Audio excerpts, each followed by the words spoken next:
د تورخم د جنگ پایله څنګه شوه؟ اوس تازه څه حال ده؟ پوره جزئیات را سره همدې ویډیو کې وڅارئ. د نورو موضوعاتو لپاره ارزو میډیا چینل سبسکرایب کړئ. د کورنیو چارو وزارت ویان عبدالمتین په یوه اعلامیه کې وویل چې پاکستاني ځواکونو په طالبانو ډزې وکړې او هغوی هم جواب ورکړ، او د طالبانو د ډزو په پایله کې د پاکستاني پوځیانو 2 پوستې په مکمل ډول له منځه ولاړې. هغه همدا شان یادونه وکړه چې د پاکستان پوځ لخوا د راکټ یو مرمۍ د عامو خلکو په کور لګېدلې چې په پایله کې یو مور او 2 ماشومان شهیدان شوي دي. هغه زیاته کړه چې زموږ طالب ځواکونه هر وخت د خپلې خاورې څخه دفاع ته تیار دي. عبدالمتین په دې اړه څه ونه ویل چې پاکستاني پوځیان هم وژل شوي دي او که نه، خو د طالب طرفدارانو لیکلي دي چې د تورخم په جنگ کې 15 پوځیان وژلي او 3 ټپیان کړي دي.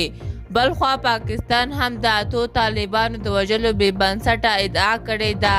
نن غرمه د طالبانو د سرحدي کل ارادو افسرانو او پاکستاني پوځیانو ترمنځ مهمه غونډه هم ترسره شوه چې پاکستان لخوا طالبانو ته ویل شوي وو چې دوی حق نه لري چې اغزن تار سره خوا کې نوې پوستې یا سړک جوړ کړي. د دې خبرو جواب لا مولا یعقوب مجاهد پاکستان ته ورکړی وو چې زما خاوره ده او زما اختیار ده چې هر څه پکې جوړوم، څوک پکې کار نه لري. په دې غونډه کې د اوربند پریکړه هم شوې ده او ویل شوي دي چې دا موضوع د بهرنیو چارو وزارتونو ته وسپارل شي.